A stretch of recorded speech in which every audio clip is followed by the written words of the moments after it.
These are some of the tens of thousands of miners who went on strike illegally this year and were rewarded with a pay rise. 2012 saw the worst labour unrest in South Africa since the end of apartheid. It's fuelled by frustration that life hasn't improved enough under the African National Congress. If the mines can be nationalised, I think all people will benefit from the mines, and especially the citizens of South Africa. Why I'm saying this is because when they nationalize the mines, meaning that the government has to sit down and draft the laws and the bylaws. The ANC Youth Leagues led the debate over nationalisation. Its expelled leader, Julius Malema, used the unrest to try to push President Jacob Zuma out of power. Wholesale nationalisation may be off the table, but greater state intervention is likely. I'm convinced, by the way, that we will not be able to achieve an inclusive democracy and an inclusive development without some level of state intervention.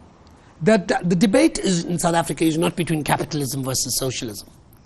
It is about different versions of capitalism. South Africa has 80% of the world's platinum. It's also a major producer of gold and coal. But Fitch Ratings agency says wages have risen by 47% over the past decade.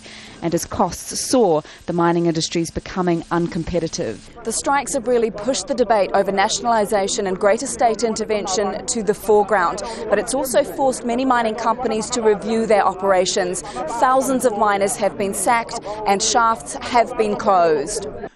And it will only get worse, according to the Chamber of Mines, if the ANC squeezes the industry further. I don't think the mining industry in its current status can take any more taxes.